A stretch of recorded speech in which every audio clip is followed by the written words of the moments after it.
എന്തിനേക്കാളും ഉപരി നീ ദൈവത്തെ സ്നേഹിക്കണം, എന്തിനേക്കാളും ഉപരി നീ ഈശോയെ സ്നേഹിക്കണം. അതാണ് അച്ഛൻ അവസാനമായിട്ട് പറയുന്നത്. സെമിനാരി ജീവിതത്തിൽ ചെറിയൊരു അനുഭവം പറയാം. ഞാൻ 10ാം ക്ലാസ് കഴിഞ്ഞിട്ട് സെമിനാരി ചേരണേ, വെച്ചാൽ അച്ഛനാകാൻ ചേരണേ. അച്ഛനാകാൻ ചേരുമ്പോൾ എനിക്ക് വലിയ പരിപാടിയൊന്നും അറിയത്തില്ല. കാരണം പണിയെടുക്കാൻ അറിയാൻ പാടില്ല, വേർപ്പിൻ്റെ അസുഖമുള്ള മനുഷ്യനാണ്, ഒരു കാര്യം ചെയ്യാൻ അറിയത്തില്ല, മടിയാണെന്ന് പറഞ്ഞാൽ മടിയനായിരുന്നു ഞാൻ. അങ്ങനെയുണ്ട് സെമിനാരി ചേരണേ. സെമിനാരി ചെയ്തിട്ട് ആദ്യത്തെ വലിയ ഒരാഴ്ച കുഴപ്പമുണ്ടായിരുന്നില്ല. 2ാമത്തെ ആഴ്ച ഞങ്ങളുടെ റെക്ടറച്ചൻ വിളിച്ചിട്ട് പറഞ്ഞു, മക്കളെ ഇങ്ങനെ പോയാൽ ശരിയാകത്തില്ല, സെമിനാരിയിലെ ജോലികളൊക്കെ മക്കൾ ചെയ്യണം. അച്ഛനാകാൻ പോകാനൊക്കെ താല്പര്യമുള്ള ആരെങ്കിലും ഉണ്ടോ? ഉണ്ടോ? ഒരൊറ്റണം ഉണ്ടാവില്ലിരിക്കും. ഉണ്ടോ?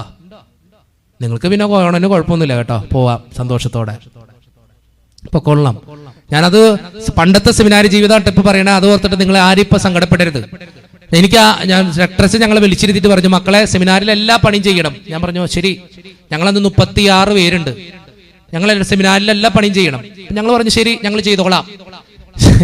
ചെയ്തോളാന്ന് പറഞ്ഞാൽ ആദ്യമായിട്ട് എനിക്ക് കിട്ടിയ പണി എന്ന് പറഞ്ഞാൽ പന്നിക്കൂട് വൃത്തിയാക്കല. നല്ല സൂപ്പർ പരിപാടിയാ. സൂപ്പർ പരിപാടി എന്ന് വെച്ചാൽ സൂപ്പർ പരിപാടി. ഈ പന്നിക്കൊരു പ്രത്യേകതയുണ്ട്. പന്നീരുടെ അടുത്തേക്ക് നമ്മൾ ചെല്ലുമ്പോൾ പന്നിക്കയുടെ വിചാരം അതിനെന്തോ തിന്നാൻ കൊടുക്കാണെന്നാ. അതപ്പോൾ നമ്മുടെ അടുത്തേക്ക് വരും. ഇതിനെ കാണുമ്പോൾ ഞാൻ വേണമെങ്കിൽ പേടിച്ചോടും. ഇതന്നെ പരിപാടി. പണ്ട് നമ്മുടെ നാട്ടിൽ നിന്ന് കളിച്ചുകൊണ്ടിരുന്നൊരു കളിയുണ്ട്, കുളങ്കര അല്ലേ. ഒരാൾ കുളത്തിൽ ചാടുന്നു, മറ്റൊരാൾ കരയിൽ ചാടുന്നു. ഇതന്നെ പരിപാടി. പിന്നെ റെക്ടറച്ചൻ വന്ന് ഞങ്ങൾക്ക് റെക്ടറച്ചൻ്റെ ഒരു പ്രത്യേകത, ഈ ജോലി സമയത്ത് റെക്ടറച്ചൻ ഇങ്ങനെ നടക്കും. റെക്ടറച്ചൻ എന്ന് പറയുന്നത് സെമിനാറിൽ ഞങ്ങളെ നോക്കാനുള്ള അച്ഛനാട്ടോ. അപ്പൊ അച്ഛൻ ഇങ്ങനെ നടക്കും. അച്ഛൻ നോക്കി കഴിഞ്ഞപ്പോൾ ഞാനും പന്നിക്കുട്ടനും കടന്ന് കളിച്ചോണ്ടിരിക്കുക. ഞങ്ങൾ അമ്മയിലും കളിച്ചോണ്ടിരിക്കുക. റെക്ടറച്ചൻ ഇങ്ങോട്ട് വിളിച്ചു, മോനെ എന്തെങ്കിലും പണി അറിയോ? ഞാൻ പറഞ്ഞു എൻ്റെ പൊന്നച്ച ഒന്നും അറിയത്തില്ല.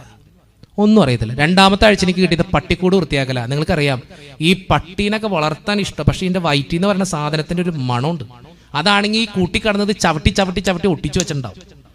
ഒരു മണം പിടിച്ച മുറിയായിരിക്കും. ഇതെന്താ ഞങ്ങളുടെ സെമിനാറിൽ ചെയ്യണമെന്ന് വെച്ചാൽ, ഞാൻ പട്ടീന് 2 ജമണ്ടം പട്ടിയാ അതുപോലെ വിസർജനം ചെയ്തിട്ടുണ്ടാവും. അതിനെ പുറത്തിറക്കും, നമ്മളങ്ങടെ അകത്ത് കയറ്റും, എന്നിട്ട് വാതിലങ്ങടെ അടിച്ച് ക്ലീൻ ചെയ്തോളാൻ പറയും. ഞാനാണെങ്കിൽ മൂക്ക് പൊത്തിയിട്ട് എനിക്ക് ക്ലീൻ ചെയ്യാനും പറ്റുന്നില്ല. കാരണം എനിക്ക് വയർപ്പിന്റെ അസുഖം കൊണ്ട് പണിയെടുത്ത് ശീലമില്ല. 2 കാര്യം ചെയ്യാൻ പറ്റുന്നില്ല. ഞങ്ങളുടെ സെമിനാറിൽ ഒരു പ്രത്യേകത, ഈ റെക്ടറച്ചൻ എല്ലാ ദിവസവും വൈകുന്നേരം ഇങ്ങനെ നടക്കാൻ ഇറങ്ങും. ഇങ്ങനെ സെമിനാറിയുടെ ഭിത്തിയിലാക്കി ഇങ്ങനെ തൊട്ട് തലോടിയൊക്കെ നടക്കും. ഇങ്ങനെ തൊടും തൊട്ടിട്ട് ഇങ്ങനെ നോക്കും. എന്തിനാ പറയ്, ആ പൊടിയുണ്ടോന്നറിയാൻ. ഇങ്ങനെ തൊട്ടിട്ട് നോക്കും, പൊടിയുണ്ടോന്നറിയാൻ. സെമിനാറിൽ മിക്കവാറും അച്ഛൻ തോടുന്നോടത്തൊക്കെ പൊടി ഉണ്ടാവും. അവിടെയൊക്കെ മിക്കവാറും ക്ലീൻ ചെയ്തത് ആരായിരിക്കും? പറഞ്ഞോ? ഞാനായിരിക്കും, ജിനു അച്ഛനായിരിക്കും കേട്ടോ, ഞാനായിരിക്കും. അപ്പൊ വർക്ക് മാസ്റ്ററോട് ചോദിക്കുന്നത് അവിടെ ആരെ ക്ലീൻ ചെയ്തേ? ജിനു അച്ഛ. അവനോട് വരാൻ പറ, ഞങ്ങളുടെ ചെല്ലും. ഞാൻ ഇന്ന് ഒത്തിരി സ്നേഹത്തോടെ, ഞാൻ എന്നും ജീവിതത്തിൽ ഓർക്കുക, ഒരു വിശുദ്ധനായ മനുഷ്യനായിട്ട് ഞങ്ങളുടെ റെക്ടറച്ചൻ ഞാൻ ഓർത്തു പറയാ. ഇന്നും ജീവിച്ചിരിക്കേണ്ട പ്രീസ്റ്റ് ഹോമിലാണ് ആ മനുഷ്യൻ. ഒത്തിരി സ്നേഹത്തോടു കൂടി ഞാൻ ഓർക്കുക. പക്ഷെ അന്ന് വഴക്ക് പറയുമ്പോൾ ഇതൊന്നും ചിന്തയിൽ വരില്ല കേട്ടോ. അന്ന് ഞാൻ പറയല്ല, ആ വീട് പറയില്ല, യൂട്യൂബിലായിപ്പോയി, എന്തെങ്കിലും പറഞ്ഞു കഴിഞ്ഞാൽ ശരിയാവില്ല. അതുകൊണ്ട് പറയാ, അന്നൊക്കെ ചിന്തിച്ചിട്ട് ദൈവമേ ഇതങ്ങോട്ട് തീർന്നാൽ മതിയായിരുന്നു എന്ന് ചിന്തിച്ചിട്ടുണ്ട്, സത്യം. പക്ഷെ അങ്ങനെ കഴിക്കുന്ന സമയത്ത് ഞാൻ ഓർക്കുകയാണ്, അച്ഛൻ പറയും, എടാ നിനക്ക് എന്തെങ്കിലും പണിയെടുത്ത് ശീലമുണ്ടോ? ഞാൻ പറഞ്ഞു ഇല്ല അച്ഛാ. നീയാണോ അവിടെ ക്ലീൻ ചെയ്തേ? ഞാൻ പറഞ്ഞു അതെ അച്ഛാ. അവസാനം അച്ഛൻ പറയും, അച്ഛനൊരു പ്രത്യേകതയുണ്ട്, എല്ലാവരുടെ മുമ്പിലിട്ടൊന്നും വഴക്കൊന്നും പറയത്തില്ല. അച്ഛൻ 10 മണിക്ക് മുറിയിൽ വരാനേ പറയുള്ളൂ. നമ്മൾ 10 മണിക്ക് മുറി ചെന്നാലേ പിന്നെ വഴക്ക് തുടങ്ങുള്ളൂ. നമ്മളോട് ചോദിക്കും എന്തിനാ വന്നത്. അപ്പൊ നമ്മളിങ്ങനെ നീണ്ട ക്യൂലായിരിക്കും, കാരണം ഇഷ്ടം പോലെ പേരുണ്ടാവും 10 മണിക്ക് മുറിയിൽ വഴക്ക് പറയാനായിട്ട്.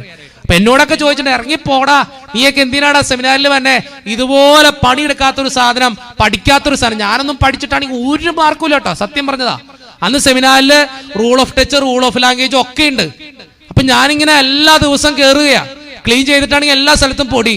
അച്ഛൻ പറഞ്ഞു 10 മണിക്ക് ഒരു ദിവസം, മിക്ക ദിവസം ഞാൻ കയറി ചെല്ലണം കണ്ടിട്ട് അച്ഛൻ ചോദിച്ചു, നിനക്കൊന്നും വേറെ പണിയില്ലടാ, ഒരു പണി മര്യാദയ്ക്ക് എടുത്തൂടെ? അപ്പൊ ഞാൻ ചോദിച്ചു, അച്ഛാ അച്ഛന് ഈ തോണ്ടാൻ പോയതുകൊണ്ടല്ലേ പ്രശ്നം? അച്ഛന് തോണ്ടാതിരുന്നെങ്കിൽ പ്രശ്നം ഉണ്ടാവോ?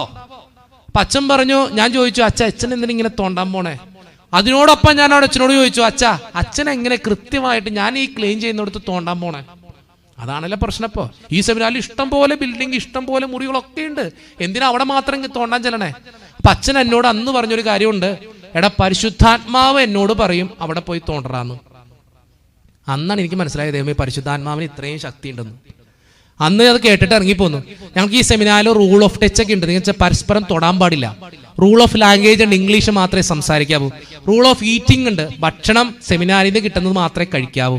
ഇതൊക്കെ സെമിനാറിലെ നിയമങ്ങളാണ് കേട്ടോ. അപ്പൊ rule of language, rule of touch ഉണ്ട്. അപ്പൊ എനിക്കൊരു കൂട്ടുകാരനുണ്ട്, ജോസഫ് മണവാളൻ. ഇന്ന് അവൻ്റെ കല്യാണം കഴിഞ്ഞു. അവൻ വളരെ സുന്ദരനായിരുന്നു കേട്ടോ, വളരെ സുന്ദരനായിരുന്നു. ഇന്ന് അവൻ്റെ കല്യാണമൊക്കെ കഴിഞ്ഞു, അതുകൊണ്ട് കുഴപ്പമില്ല. കല്യാണം കെട്ടിക്കാൻ പോയത് ഞാനാ, അതുകൊണ്ട് പറഞ്ഞതാ കൃത്യമായിട്ട്. വളരെ സുന്ദരനായിരുന്നു. ഇവന് നല്ലോണം മുടി ഉണ്ടായിരുന്നു. എനിക്കാണെങ്കിൽ മുടി കുറവാ.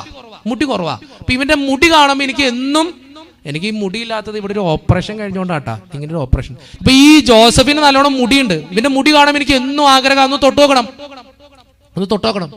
ഞാനാണെങ്കിൽ ഇവന്റെ ഒരു ദിവസം ആരും അറിയാം, റൂൾ ഓഫ് ടച്ച് ഉണ്ട്, തൊടാനും പാടില്ല. അപ്പോൾ ആരും ഇല്ലാത്തൊരു തക്കം നോക്കി ഒരു കോറിഡോറിന്റെ ഒരു സൈഡില് ഞാനിങ്ങനെ ജോസഫിന്റെ മുടിയും ഇങ്ങനെ കോന്തിക്കൊണ്ടിരിക്കുക. അപ്പൊ ഞാൻ ജോസഫിനോട് പറയണ്ടേ, എന്റെ ജോസഫ് എന്തൊരു നല്ല മുടിയാടാ, എന്തൊരു ഭംഗിയാടാ നിന്നെ കാണാൻ. ഞാനിങ്ങനെ പറഞ്ഞുകൊണ്ടിരിക്കുന്ന സമയത്ത് പരിശുദ്ധാത്മാവ് തോന്നിച്ചോണ്ട് ഈ സാധനം ഇറങ്ങി വരാ. ആര് ആ റെക്ടറച്ചൻ. പരിശുദ്ധാത്മാവ് തോന്നിച്ചോണ്ട് ഈ സാധനം എന്റെ മുമ്പിൽ വന്ന് ഇങ്ങനെ നിൽക്കുക. അപ്പൊ എന്നോട് ചോദിച്ചു. അപ്പൊ ഞാനിങ്ങനെ കൈ വെച്ചിട്ടുണ്ട്, കൈ എടുത്തിട്ടുമില്ല കേട്ടോ, ഞാൻ ഇങ്ങനെ കൈ വെച്ചോണ്ടിരിക്കുക. അപ്പൊ റൂൾ ഓഫ് ടച്ച് ഉണ്ട്, തൊടാൻ പാടില്ല. ഞാനിങ്ങനെ നിൽക്കുക. അച്ഛൻ എന്നോട് ചോദിച്ചു, നീ എന്തിനാ ഇങ്ങോട്ട് വന്നേ? അച്ഛനാകാൻ. നിനക്ക് ഇവിടെ റൂൾ ഓഫ് ടച്ച് ഉണ്ടെന്നറിയോ? ഞാൻ പറഞ്ഞു അറിയാം. പിന്നെ എന്തിനാ നീ അവന്റെ തലയെ തൊട്ടേ? ഞാൻ പറഞ്ഞു അച്ഛാ, അവന്റെ മുടി ഒന്ന് നോക്കിയേ, എന്തൊരു ഭംഗിയാ. എന്നോട് അടുത്ത പറഞ്ഞു കൈ എടുക്കണമെന്ന് പറഞ്ഞു, കൈ മാറ്റി. എന്നോട് അടുത്ത് ചോദിച്ചു ജോസഫ് പൊക്ക. എന്നോട് അടുത്ത ചോദ്യം ചോദിച്ചു, നിനക്ക് മുടി ഇത്ര ഇഷ്ടമാണോ? ഞാൻ പറഞ്ഞു എന്റെ പൊന്നച്ഛ ഇഷ്ടമാണ്, ഇല്ലാത്തോണ്ടാ. അച്ഛൻ പറഞ്ഞൊരു കാര്യമുണ്ട്, എടാ നിനക്ക് മുടി ഇത്ര ഇഷ്ടമാണെങ്കിൽ ഞാനൊരു കാര്യം ചെയ്യാം. എന്താ ചെയ്യുന്നത് വെച്ചാൽ, അന്ന് ഈ ഞങ്ങളുടെ റെക്ടറച്ചൻ പെട്ടത്തല എന്ന് വെച്ചാൽ ഇവിടെ നിന്ന് ഇങ്ങനെ മുടി ഈരിട്ടിട്ട് ഇത് ഇങ്ങനെ കൂന്തി ഇട്ടേക്കാ, ഇങ്ങനെ വട്ടം ഇട്ടേക്കാ. അപ്പൊ വട്ടിട്ടക്കണോണ്ട് ഇങ്ങനെ ഇട്ടക്കണം. ഒരു വൃത്തിയില്ലാത്ത മുടി, നര വന്ന മുടി, ഒരു ഭംഗിയിലിട്ട കാണാൻ. റെക്ടറച്ചൻ എന്താ ചെയ്തെന്നറിയോ? എന്റെ മുമ്പിൽ വെച്ചിട്ട് തല ഇങ്ങനെ കൊടഞ്ഞു കഴിഞ്ഞപ്പോ ഈ പെട്ടത്തലയിലൂടെ മുടി മുഴുവൻ ഇങ്ങോട്ട് വീണു. എന്നോട് ചോദിച്ചാൽ എങ്ങനെയുണ്ട്? ഞാൻ പറഞ്ഞു കൊള്ളാം.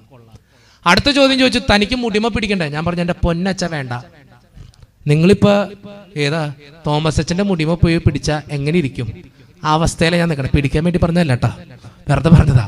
അങ്ങനത്തെ ഒരു അവസ്ഥയിലെ ഞാൻ നിൽക്കണേ. അച്ഛൻ എന്താ ചെയ്തെന്നറിയോ? എന്റെ കൈ പിടിച്ചിട്ട് അച്ഛന്റെ മുടി ഇങ്ങനെ കോന്തിക്കുക. എന്നോട് ചോദിച്ചു എങ്ങനെയുണ്ട്? ഞാൻ പറഞ്ഞ അച്ഛാ കൊള്ളാം, നല്ല മുടിയാ. അടുത്ത ചോദ്യം എന്നെ ചങ്ക് പൊട്ടുന്നൊരു ചോദ്യം വന്നേ, ജോസഫിന്റെ മുടിയാണ് ഇഷ്ടപ്പെട്ടെ, എന്റെ മുടിയാണ് ഇഷ്ടപ്പെട്ടതെന്ന്. ഞാൻ പറഞ്ഞു എന്റെ പൊന്നച്ച, അച്ഛന്റെ മുടി അച്ഛാ മുടി. ഇത് കേട്ട വഴി പുള്ളിനോട് പറഞ്ഞു 10 മണിക്ക് മുറി വന്നോട്ടാ. അന്നത്തെ രാത്രി കേട്ട വഴക്കിനൊന്നും ഒരു കുറവുമില്ല. അത് കഴിഞ്ഞ് കുറച്ച് നാളത്തേക്ക് വലിയ കുഴപ്പമില്ലാണ്ട് പോയി. ഒരു ദിവസം ഞങ്ങൾ ഈ സെമിനാറിൽ എല്ലാവരും പഠിച്ചുകൊണ്ടിരിക്കുന്ന സമയത്ത് ഇന്റർവെല്ലിന്റെ സമയ എല്ലാവരും കൂടി ചോദിച്ചു നമുക്ക് എന്തെങ്കിലും കളിക്കണോല. അപ്പൊ എല്ലാവരും പറഞ്ഞു കളിക്കണം. അപ്പൊ ഞാൻ പറഞ്ഞു എന്നാൽ നമുക്ക് തീവണ്ടി കളിക്കാം. തീവണ്ടി എന്ന് പറഞ്ഞാൽ നിങ്ങൾക്ക് അറിയാലോ, ഈ തോളത്ത് പിടിച്ചിട്ട് എല്ലാം കൂടി കടന്ന് കളിക്കണ കളിയാ. അപ്പൊ എല്ലാവരും റൂൾ ഓഫ് ടച്ച് തെറ്റിക്കാട്ടോ, നിയമം തെറ്റിക്കാണ്. അപ്പൊ എല്ലാവരും തോളത്ത് പിടിച്ചേക്കാം. അപ്പൊ എല്ലാവരും ചോദിച്ചു ആര് എഞ്ചിനാകും? ഞാൻ പറഞ്ഞു ഞാനാകാം. അപ്പൊ ഞാനിങ്ങനെ മുമ്പിൽ നിന്ന് കുകുക്കു പോയോണ്ടിരിക്കുക. 35 ബോഗി പിന്നിലുണ്ട് കേട്ടോ. ഞങ്ങളിങ്ങനെ സെമിനാറുടെ കോറിഡോർ കൂടെ തീവണ്ടി കളിച്ചോണ്ടിരിക്കുക. തീവണ്ടിയുടെ ശബ്ദം കേട്ടിട്ടാണെന്ന് അറിയാൻ പാടില്ല, പരിശുദ്ധാത്മാവ് തോന്നിച്ചോണ്ട് ഈ സാധനം ഇറങ്ങി വരാ. ആര് പറ? റെക്ടറച്ചൻ താഴേക്ക് ഇറങ്ങി വന്നു. ഞാനിങ്ങനെ കുകുക്കു അടിച്ച് നിൽക്കുക. ഞാനിങ്ങനെ കൈ മാറ്റിയിട്ടില്ല, ഞാനിങ്ങനെ നിൽക്കുന്നുണ്ട്. റെക്ടറച്ചൻ എന്റെ മുമ്പിൽ സ്റ്റോപ്പ് അടിച്ച് ഇങ്ങനെ നിൽക്കുന്നുണ്ട്. റെക്ടറച്ചൻ എന്നെ നോക്കുന്നുണ്ട്, ഞാൻ റെക്ടറച്ചനെ നോക്കുന്നുണ്ട്. നമ്മുടെ ഒരു പ്രതീക്ഷ എന്ന് പറയുന്നത് 35 എണ്ണം ഉണ്ടല്ലേ പിന്നില്. അപ്പൊ വഴക്കിന് ഇച്ചിരി കുറവുണ്ടാവും. എന്റെ സ്നേഹം നിറഞ്ഞവർ ഞാൻ പിന്നിലേക്ക് ഒന്ന് നോക്കി, 35 എണ്ണത്തിനും കാണാനില്ല. ഒക്കെ ഓടി രക്ഷപ്പെട്ടേക്കാൻ, ഞാൻ മാത്രം നിൽക്കുന്നുണ്ട്. എന്നോട് ചോദിച്ചു താൻ എന്തിനും ഇങ്ങോട്ട് വന്നേ? ഞാൻ പിന്നെയും പറഞ്ഞു അച്ഛനാകാൻ വന്നതാ, തനിക്ക് പറ്റിയ പണി തീവണ്ടി ഓടിക്കില്ല. എന്നിട്ട് എന്നോട് പറഞ്ഞു നമുക്കെന്നാ കളിച്ചാലോ? ഞാൻ പറഞ്ഞു എന്റെ പൊന്നച്ച വേണ്ട. നിങ്ങൾ ഓർക്കണമെന്ന് 10-60 വയസ്സുണ്ട് ആ മനുഷ്യൻ ആ പ്രായമായ നര വന്ന മനുഷ്യന് എന്റെ മുമ്പിൽ എഞ്ചിനായിട്ട് കുകുക്കു അടിച്ച് നിൽക്കുക. എന്നോട് പറഞ്ഞു കൈ പിടിക്കണോന്ന് പറഞ്ഞു. എന്റെ 2 കൈ എടുത്ത് അച്ഛന്റെ തോളത്ത് വെച്ചു. എന്നിട്ട് അച്ഛൻ ചെയ്തറിയോ? ആ സെമിനാറുടെ എല്ലാ മുറികളിലേക്ക് കൂടി ക്ലാസ് ഒക്കെ നടന്നുകൊണ്ടിരിക്കുക. അതിന്റെ ഉള്ളിക്കോടെ ഞങ്ങളെല്ലാ 2 പേരും കൂടി തീവണ്ടി കളിച്ചോണ്ടിരിക്കുക. അന്ന് എനിക്കൊരു കളിപ്പേരും കൂടി വേണം, തീവണ്ടിന്ന്. അതുപോലെയായിരുന്നു ഞങ്ങളുടെ തീവണ്ടി കളി. എന്നിട്ട് എന്നോട് ചോദിച്ചു എങ്ങനെയുണ്ടായിരുന്നു നമ്മുടെ തീവണ്ടി കളി? ഞാൻ പറഞ്ഞു എന്റെ പൊന്നച്ച, ഇതുപോലൊരു തീവണ്ടി ഞാൻ ജീവിതത്തിൽ കണ്ടിട്ടില്ല. അച്ഛൻ പറഞ്ഞു അടുത്ത വഴിക്ക് പറഞ്ഞു മോനെ 10 മണിക്ക് മുറി വന്നോട്ടാ. അത് കേട്ട് കഴിഞ്ഞിട്ട് എന്റെ സ്നേഹം നിറഞ്ഞവരെ ചങ്ക് പൊട്ടണ വേദനയായിരുന്നു. അന്ന് ഇറങ്ങിപ്പോയി. പിറ്റേ ദിവസം വീട്ടിൽ പോകണമെന്ന് പോലും തോന്നി. സെമിനാറിൽ എനിക്ക് ഒട്ടും പറ്റണില്ല. അവസാനം ഞാൻ എല്ലാ കാര്യങ്ങളും എന്റെ സ്വന്തം അമ്മയോട് പ്രാർത്ഥിക്കാൻ പറയുന്ന ഒരു മനുഷ്യനാ. അത് സെമിനാറിൽ എല്ലാ ദിവസവും വിളിക്കാൻ പറ്റില്ല. ഒരു ഞായറാഴ്ച ഞാൻ ഇന്ന് ഓർക്കും, 2ാമത്തെ മാസം 2ാമത്തെ ഞായറാഴ്ച എൻ്റെ വീട്ടിൽ നിന്ന് ഒരു കോൾ വന്നു. അമ്മയെ വിളിച്ചേക്കണേ. അമ്മ വിളിച്ചിട്ട് ചോദിച്ചു, മോനെ സെമിനാരി എങ്ങനെയുണ്ട്? ഞാൻ പറഞ്ഞ കുഴപ്പമില്ല. അച്ഛന്മാരെങ്ങനെയുണ്ട്? ഞാൻ പറഞ്ഞ കുഴപ്പമില്ല. പഠിക്കാൻ പറ്റണ്ട? ഞാൻ പറഞ്ഞ കുഴപ്പമില്ല. പ്രാർത്ഥിക്കാൻ പറ്റണ്ട? ഞാൻ പറഞ്ഞ കുഴപ്പമില്ല. ഭക്ഷണം എങ്ങനെയുണ്ട്? ഞാൻ പറഞ്ഞ കുഴപ്പമില്ല. എങ്ങനെയുണ്ട് കൂട്ടുകാരന്മാരൊക്കെ? ഞാൻ പറഞ്ഞ കുഴപ്പമില്ല. എങ്ങനെ പോകുന്ന അവിടുത്തെ കാര്യങ്ങൾ? ഞാൻ പറഞ്ഞ കുഴപ്പമില്ല. താമസം എങ്ങനെയുണ്ട് മോനെ? കൊതുകുണ്ട? ഞാൻ പറഞ്ഞ കുഴപ്പമില്ല. ഞാനിങ്ങനെ കുഴപ്പമില്ല കുഴപ്പമില്ല കുഴപ്പമില്ല കുഴപ്പമില്ല എന്ന് പറഞ്ഞിട്ട് അമ്മയ്ക്ക് തന്നെ തോന്നി എന്തോ കുഴപ്പമുണ്ട്. അമ്മ എടുത്ത വഴിക്ക് എന്നോട് ചോദിച്ചു, മോനെ എന്തുട്ടാ കുഴപ്പം? ഞാൻ അന്ന് എൻ്റെ അമ്മയോട് കണ്ണീരോട് പറഞ്ഞൊരു കാര്യമുണ്ട്, അമ്മേ എനിക്ക് പറ്റണില്ല അമ്മ ജീവിക്കാൻ, ഞാൻ പോരുക, നിർത്തുക സെമിനാരി, എനിക്ക് അച്ഛനാകാനൊന്നും പറ്റില്ല.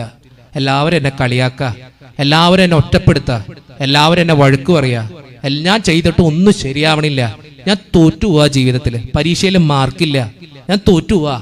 അന്ന് എൻ്റെ അമ്മ എല്ലാം കേട്ടുന്നിട്ട് എൻ്റെ അമ്മേനോട് പറഞ്ഞൊരു കാര്യമുണ്ട്, മോനെ നിന്നെ ഞങ്ങൾ സെമിനാരി കൊണ്ടുവന്നാക്കിയപ്പോൾ അപ്പനും ചേട്ടനും പെങ്ങളും നീയും ഞാനും കൂടി എവിടേക്ക് ആദ്യം പോയേ? ഞാൻ പറഞ്ഞു സെമിനാരിയുടെ ചാപ്പലില്. ആ ചാപ്പലിൽ വലത്തെ സൈഡിൽ ആരുടെ രൂപം ഇരിക്കണേ? ഞാൻ പറഞ്ഞു പരിശുദ്ധ അമ്മയുടെ രൂപം, പരിശുദ്ധ അമ്മയുടെ രൂപം. എൻ്റെ അമ്മേനോട് പറഞ്ഞൊരു കാര്യമുണ്ട്, മോനെ നിന്റെ ജീവിതത്തില് നീ തോറ്റു പോകുമെന്ന് നിനക്ക് തോന്നുമ്പോ, എല്ലാവരും നിന്നെ കളിയാക്കി എന്ന് നിനക്ക് തോന്നുമ്പോ, ആരും നിന്നെ സ്നേഹിക്കാനില്ല എന്ന് നിനക്ക് തോന്നുമ്പോ, ആ അമ്മയുടെ മുമ്പിൽ പോയിരുന്ന് മോനിരുന്ന് കരയണം. ഇത്രയും പറഞ്ഞോണ്ട് എൻ്റെ അമ്മ ഫോം വെച്ചു. ഞാൻ തന്നെ ചിന്തിച്ചപ്പോ ഇതിനോട് എന്തിനപ്പം പറയാൻ പോയേ? എന്റെ സ്നേഹം പറഞ്ഞവർ അന്ന് എനിക്ക് പന്നിക്കൂട് വൃത്തിയാക്കാനെ കിട്ടിയേ, ശരിയായില്ല. രാത്രി 10 മണിക്ക് വിളിച്ച് അച്ഛൻ്റെ വഴക്ക് കേട്ടിട്ട് മുറിയിലേക്ക് പോകുമ്പോൾ കരഞ്ഞോണ്ട് പോണേ. എന്നാലും മനസ്സിൽ അമ്മ പറഞ്ഞതല്ലെന്ന് ഓർത്തുകൊണ്ട് നേരെ പള്ളി ചെന്നിട്ട് ഒരു 10-10:30 മണിയായിട്ടുണ്ടാവൂട്ടാ. ആ പള്ളി ചെന്നിട്ട് പരിശുദ്ധ അമ്മയുടെ ഒരു രൂപം ഇരിപ്പുണ്ട്, ഞങ്ങൾക്ക് രൂപമുണ്ട്. ആ രൂപത്തിന്റെ മുമ്പിൽ ഞാനിങ്ങനെ മുട്ടുകുത്തിയിട്ട് അമ്മയുടെ രൂപത്തിന്റെ കാലിക്കൽ ഇങ്ങനെ വട്ടം പിടിച്ചിട്ട് അമ്മയുടെ മുഖത്ത് നോക്കിയിട്ട് ഞാൻ കരയാ. അന്ന് എന്തായ എല്ലാ സങ്കടങ്ങളും പറഞ്ഞ് ഞാനിങ്ങനെ കരയാ. അമ്മ എനിക്ക് പറ്റണില്ല അമ്മ, എന്നൊന്ന് സഹായിക്കാം അമ്മേ, എനിക്ക് ജീവിക്കാൻ പറ്റണില്ല അമ്മ, എനിക്ക് അച്ഛനാകാൻ പറ്റണില്ല അമ്മ. ഞാനിങ്ങനെ കരഞ്ഞോണ്ടിരിക്കുമ്പോ എന്റെ കണ്ണീന്ന് ഇങ്ങനെ കുടുകുടാന്ന് കണ്ണുനീര് ചാടുന്നുണ്ട്. ഞാൻ എന്താ ചെയ്യുന്ന വെച്ചാൽ കണ്ണുനീര് മുഴുവൻ തുടച്ചിട്ട് അമ്മയുടെ രൂപത്തമ്മ തൂത്തുവെച്ചു. തൂക്കാൻ വേറെ സ്ഥലമില്ല, അതുകൊണ്ട് അമ്മയുടെ രൂപത്തമ്മ തൂത്തുവെച്ചു. നിങ്ങൾക്കറിയാം കുറച്ചും കൂടി കരഞ്ഞു കഴിഞ്ഞാൽ പിന്നെ എന്ത് വരും? ഈ മൂക്കിൽ നിന്ന് ഇങ്ങനെ മൂക്കട്ട വരും. ഞങ്ങളുടെ നാട്ടിൽ മൂക്കട്ട എന്ന് പറയുന്നത്, നിങ്ങളുടെ നാട്ടിലേതാ? മൂക്കള. മൂക്കള വരും. ഞങ്ങളുടെ നാട്ടിൽ മൂക്കട്ട എന്ന് പറയണേ. ഞാനിങ്ങനെ കരഞ്ഞോണ്ടിരിക്കുമ്പോൾ മൂക്കിൽ നിന്ന് ഇങ്ങനെ മൂക്കട്ട വന്നോണ്ടിരിക്കുക. ഞാനിങ്ങനെ തുടച്ചപ്പോൾ ഞാനത് തുടച്ചു കഴിഞ്ഞിട്ട് തോന്നി ദൈവമേ തൂക്കാൻ വേറെ സ്ഥലമില്ല. ഞാനെന്താ ചെയ്തെന്നറിയോ? ആ പരിശുദ്ധ അമ്മയുടെ രൂപത്തുമ്പോ പിന്നെയും തൂത്തുവെച്ചു. നിങ്ങൾ ഇന്ന് തൃക്കാക്കര മൈനസമിനാല് ഒരു പരിശുദ്ധ അമ്മയുടെ രൂപരിപ്പുണ്ടാവും. അതിന്റെ അടുത്ത് നിന്നിട്ട് ഒന്ന് മണത്തു നോക്കണം, ഒരു മണം കിട്ടും, ഒരു മൂക്കട്ടയുടെ മണ. 3 വർഷം ഞാൻ മൂക്കട്ട തൂത്തുമ്പോ രൂപ അത്. നിങ്ങൾ ഓർക്കണം, അന്ന് രാത്രി ഞാൻ മൂക്കട്ട തൂത്തുകൊണ്ട് റൂമിലേക്ക് കടന്നു ചെല്ലുമ്പോ എന്റെ മനസ്സിലൊരു തോന്നല. അന്ന് ഇതുവരെ പരിശുദ്ധ അമ്മയോട് സംസാരിച്ചു എന്നൊന്നും ഞാൻ പറയത്തില്ല, പക്ഷെ മനസ്സിലൊരു തോന്നല. ഒറ്റ ചോദ്യമുള്ളൂ, മോനെ നീ എന്തിനാടാ കരയണേ? ഞാനില്ലേ നിന്റെ കൂടെയെന്ന്. ഇനി ദേവാലയ അങ്കണത്തില് നിങ്ങൾ ഓരോരുത്തരും ഇരിക്കുമ്പോ എനിക്ക് നിങ്ങളോട് പറയാനുള്ള കാര്യം അത് തന്നെയാ. നിന്റെ ദൈവമുണ്ട് നിന്റെ കൂട്ടിന്. അന്ന് ഞാൻ തിരിച്ചറിഞ്ഞൊരു സത്യ, എന്റെ അമ്മയുണ്ട് എന്റെ കൂട്ടിന്, എന്റെ ഈശോയുണ്ട് എന്റെ കൂട്ടിന്. ഞാൻ എന്തിനാ വിഷമിക്കണേ? ഞാൻ എന്തിനാ പേടിക്കണേ? ഞാൻ എന്തിനാ തോറ്റു എന്ന് പറഞ്ഞ് കരയണേ? എന്റെ ദൈവമില്ല എന്റെ കൂട്ടിന്. ഈ ലോകത്ത് ആര് എന്നെ സ്നേഹിച്ചില്ലെങ്കിലും, ആരെല്ലാം എന്നെ മാറ്റി നിർത്തിയാലും, ആരെല്ലാം എന്നെ വേണ്ട എന്ന് പറഞ്ഞാലും, പെറ്റമ്മ എന്നെ തള്ളിപ്പറഞ്ഞാലും, വളർത്തി വലുതാക്കിയ അപ്പൻ എന്നെ നിരസിച്ചാലും, എന്റെ ദൈവം എന്നെ ഒരിക്കലും നിരസിക്കില്ല. അന്ന് തൊട്ട് ഇന്നു വരെ ഞാൻ അമ്മയുടെ മുമ്പിൽ പോയിരിക്കും. എന്റെ മുറിയിൽ ഒരു അമ്മയുണ്ട്, പരിശുദ്ധ അമ്മയുടെ രൂപമുണ്ട്. ആ രൂപത്തിന് മുമ്പിൽ ഇരിക്കാതെ ഞാൻ കിടന്നുറങ്ങാറില്ല, പ്രാർത്ഥിക്കാതെ ഞാൻ കിടന്നുറങ്ങാറില്ല, ബൈബിള് വായിക്കാതെ ഞാൻ കിടന്നുറങ്ങാറില്ല, തമ്പുരാനോട് എന്റെ ജീവിതത്തിന്റെ പ്രശ്നങ്ങൾ പറയാതെ ഞാൻ കിടന്നുറങ്ങാറില്ല. കാരണം എന്താ? എനിക്കറിയാം എന്റെ ദൈവം എന്റെ കൂട്ടിനുള്ളൂ. എനിക്ക് നിങ്ങളോട് പറയാനുള്ള കാര്യം അതൊക്കെ തന്നെയാ. ദൈവത്തെ വിട്ട് ഒരു പരിപാടിക്കും പോകരുത്. ജീവിതത്തിൽ എന്തൊക്കെ പ്രതിസന്ധി ഉണ്ടോ, തമ്പുരാനത് ഇങ്ങനെ അങ്ങോട്ട് കെട്ടിപ്പിടിച്ച് ജീവിച്ചോളാം, മുറുകെ പിടിച്ച് ജീവിച്ചോളാം. കാരണം എന്താണെന്നറിയോ? ഈ ലോകത്ത് ഇതുപോലെ നമ്മളെ സ്നേഹിക്കാൻ വേറെ ആർക്കും പറ്റില്ല. ഇതുപോലെ ചങ്കോട് ചേർത്ത് പിടിക്കാൻ വേറെ ആർക്കും പറ്റില്ല. നിന്റെ കുറ്റങ്ങൾ കാണുമ്പോൾ നിന്റെ ജീവിത പങ്കാളി ചിലപ്പോൾ നിന്നെ ഒഴിവാക്കും. നിന്റെ ജീവിതത്തിലെ തോൽവികൾ കാണുമ്പോൾ നിന്റെ അപ്പനും അമ്മയും മകനാണെന്ന് പറയാൻ നാണിക്കും. നിന്റെ ജീവിതത്തിലെ പോരായ്മകൾ കാണുമ്പോ നിന്റെ സുഹൃത്തുക്കൾ നിന്നെ മാറ്റി നിർത്തും. പക്ഷേ നിന്റെ ജീവിതത്തിലെ പോരായ്മകളിലും കുറവുകളിലും സഹനങ്ങളിലും കുരിശുകളിലും നിന്നെ ഇങ്ങനെ ചങ്കോട് ചേർത്ത് പിടിച്ച് നീ എന്റെയാണെന്ന് പറയുന്ന ഒരു ദൈവമുണ്ട്. അതുപോലെ സ്നേഹിക്കാൻ ആർക്കും പറ്റില്ല ഈ ലോകത്ത്, കേട്ടോ. ഞാൻ ആ സ്നേഹം അനുഭവിക്കുന്നോണ്ടോ പറയണേ. ഈ ലോകത്ത് അതുപോലെ എന്നെ ആരും സ്നേഹിച്ചിട്ടില്ല. ചങ്ക് പൊട്ടുന്ന വേദനയായിട്ട് ചിലപ്പോ കുരിശിന്റെ ചോട്ടിൽ പോയി നിൽക്കാറുണ്ട്. ദൈവമേ പറ്റണില്ല. ആ കുരിശി കിടന്നിട്ട് ഇങ്ങനെ കുരിശി വിടർത്തിയിട്ട് തമ്പുരാൻ പറയും, എന്തിനാടാ നീ കരയണേ, ഞാനില്ലേ നിന്റെ കൂടെ എന്ന്. നിന്നെ പോലെ ഞാനും ദേ ഇങ്ങനെ കിടക്കാടാ, നീ എന്തിനാ വിഷമിക്കണേ, ഞാനില്ലേ നിന്റെ കൂടെ എന്ന്. നീ എന്തിനാ സങ്കടപ്പെടണേടാ, ഞാനില്ലേ നിന്റെ കൂടെ എന്ന്. ഇതുപോലെ ആരാ നമ്മളെ സ്നേഹിക്കുക? ചങ്കുപൊട്ടുന്ന വേദനയിലും എല്ലാവരും മാറ്റി നിർത്തുമ്പോ നമ്മുടെ മുഖത്തുനിന്ന് കണ്ണുനീര് വരുമ്പോൾ അവന്റെ പൂക്കണ്ടീര് കണ്ടിയില്ലേ, അവൻ ചെയ്തതിന്റെ ഫലം അവൻ അനുഭവിക്കണേന്നൊക്കെ പറഞ്ഞ് ഇങ്ങനെ തള്ളി നീക്കുമ്പോ നീ ഓർത്തോളണം, നിന്നെ ചങ്കോട് ചേർത്ത് പിടിക്കാൻ ദൈവത്തിനെ പറ്റൂ. നീ ആഗ്രഹിക്കണ പോലെ നിന്നെ സ്നേഹിക്കാൻ ദൈവത്തിനെ പറ്റൂ. നിന്റെ ജീവിത പങ്കാളി പോലും, നീ ജന്മം കൊടുത്ത മക്കള് പോലും ചിലപ്പോ നിന്നെ സ്നേഹിച്ചു എന്ന് വരില്ല. പക്ഷെ ദൈവം നിന്നെ സ്നേഹിക്കും. അമ്മ നിന്റെ കൂടെ ഉണ്ടാവും. നിന്റെ ദൈവം നിന്നെ ചേർത്ത് പിടിക്കും. ഈ 3 കാര്യങ്ങൾ മനസ്സിലുണ്ടാകട്ടെ. ഒന്നാമത്തെ കാര്യം, നീ ആരാണെന്ന് അറിയണം. നിന്റെ കഴിവ് എന്താണെന്ന് അറിയണം. നീ നിന്നെ ഒന്ന് മനസ്സിലാക്കണം. എന്നിട്ട് നീ ജീവിക്കാൻ നോക്കണം.